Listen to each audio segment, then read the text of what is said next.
Good morning students, कैसे आप सब। आई होप आप सब अच्छे से होकर, पढ़ाई भी बहुत अच्छे से चल रही होगी। आज हम पढ़ेंगे क्लास 10th का चैप्टर 5 जिसका नाम है तोप। किसने लिखी गई है ये? कवि जो है, इसके कवि है वीरेंद्र डंगवाल जी, जिनका जो जन्म है वो हुआ है 5 अगस्त 1947 उत्तराखंड में। बहुत ही इंटरेस्टिंग पोइम है ये, बहुत ही इंटरेस्टिंग कविता है ये। पाठ प्रवेश पहले हम देखेंगे किस तरह से क्या बताया गया है इस कविता में, उसके बाद हम इसकी एक्सप्लेनेशन को समझेंगे। प्रतीक अर्थात निशानी और धरोहर अर्थात विरासत दो तरह की होती है। विरासत होती है जो आपको अपनी बाप दादाओं से प्रॉपर्टी में मिलती है, उसको हम कहते हैं विरासत। एक वे जिन्हें देखकर या जिनके बारे में जानकर हम अपने देश और समाज की प्राचीन उपलब्धियों के बारे में जान सकते हैं, और दूसरी वे जो हमें बताती है कि हमारे पूर्वजों से कब क्या गलती हुई थी, जिसके कारण देश की कई पीढ़ियों को गहरे दुख और कष्टों को झेलना पड़ा है। अब ये जो तोप है ये भी उसी से रिलेटेड है।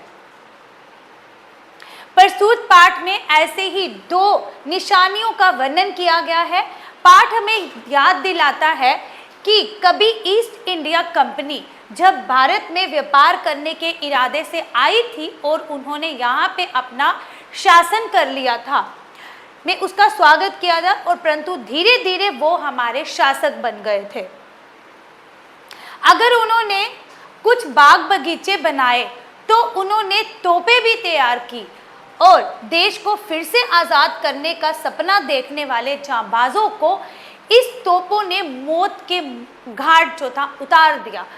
पर एक दिन ऐसा भी आया जब हमारे पूर्वजों ने उस सत्ता को उखाड़ फेंका और तोप को बेकार कर दिया। फिर भी हमें इन निशानियों के माध्यम से ये चीज़ें याद रखनी होगी कि कैसे उन्होंने हमारे ऊपर अत्याचार किए थे, और इस तरह हम पर हुक्म पर ना जमा पाए जिसके इरादे अच्छे ना हो, और यहाँ फिर से वही परिस्थितियाँ बने जिसके गांव आज तक हमारे दिलों में हरे हैं। भले ही अंत में उनकी तोप भी उसी काम क्यों ना आए जिसे काम इस पाठ की तोप आ रही है। अब इसकी समरी देख लेते हैं। समरी के बाद हम इसकी एक्सप्लेनेशन को समझेंगे। समरी क्या है? प्रस्तुत पाठ हमें याद दिलाता है कि कभी ईस्ट इंडिया कंपनी भारत में व्यापार करने के इरादे से आई थी और धीरे धीरे उन्होंने यहाँ पे अपना शासन कर लिया था।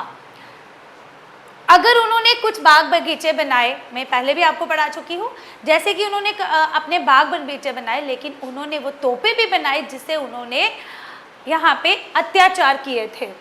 कवि कहते हैं कि ये जो 1857 की तोप आज कंपनी बाग के प्रवेश द्वार पर रखी गई है, ये उसी तोप की इस जो कविता में बात हो रही है, इसकी बहुत देखभाल की जाती है। जिस तरह ये कंपनी बाग हमें विरासत में अंग्रेज़ों से मिला है, क्योंकि ये कंपनी बाग जो है अंग्रेज़ों ने ही बनाए थे, उसी तरह ये तोप भी हमें अंग्रेज़ों की ही विरासत से मिला है। सुबह और शाम को बहुत सारे व्यक्ति कंपनी बाग में घूमने के लिए आते हैं, तब ये तोप उन्हें अपने बारे में बताते हैं कि मैं अपने ज़माने में बहुत ताकतवर थी, लेकिन आज मैं बेकार पड़ी हूँ।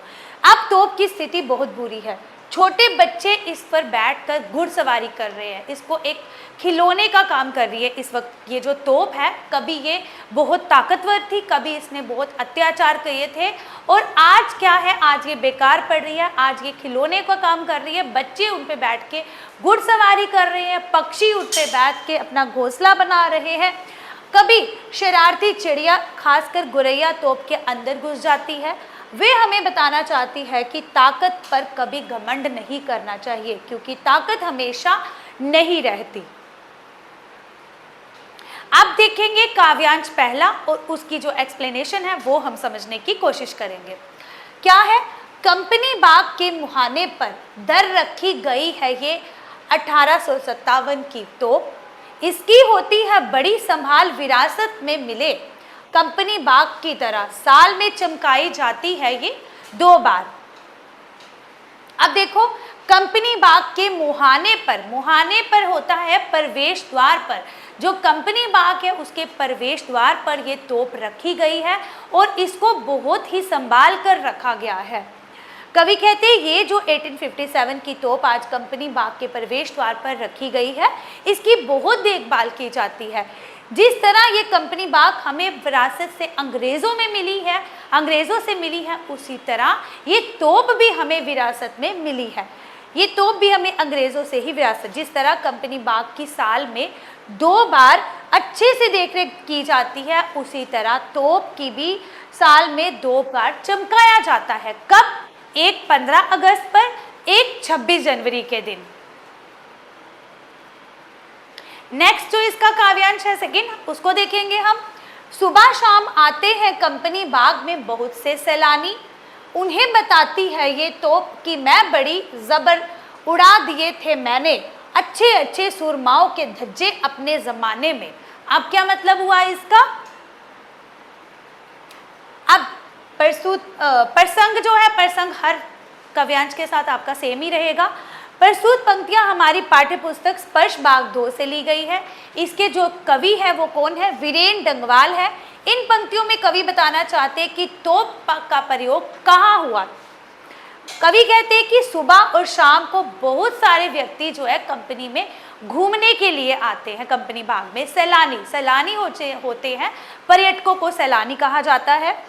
तब ये तोप उन्हें अपने बारे में बताती कि अपने ज़माने में बहुत ताकतवर होती थी मैंने अच्छे अच्छे वीरों के चिथड़े उतार दिए थे। अर्थात उस समय तोप का डर हर इंसान को था।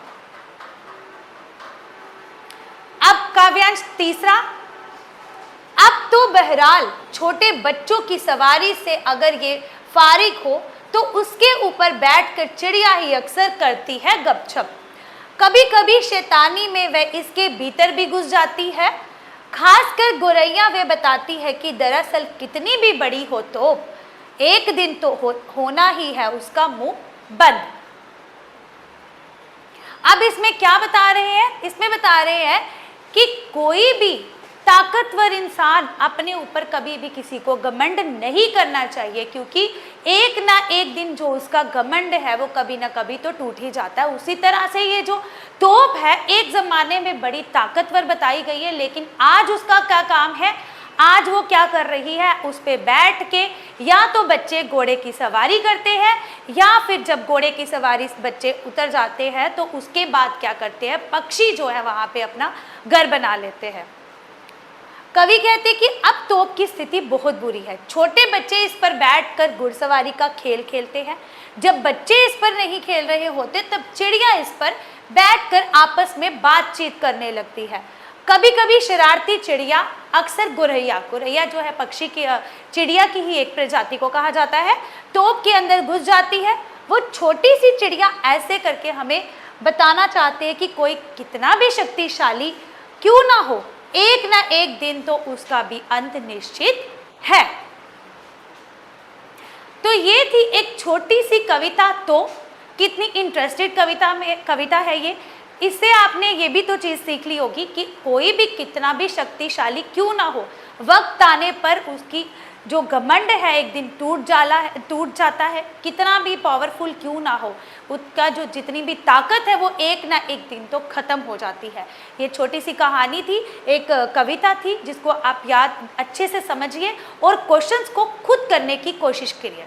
एंड में जब सारे चैप्टर्स कंप्लीट हो जाएंगे तो हम आपको हर एक चैप्टर के क्वेश्चंस खुद करवाएंगे। आगे इसी तरह की और वीडियोस देखने के लिए आप हमारे चैनल को सब्सक्राइब कर लीजिए और ऑनलाइन क्लासेस के लिए हमें दिए गए नंबर पे कॉन्टैक्ट भी कर सकते हैं। Thank you. वासी अपना बंद कर।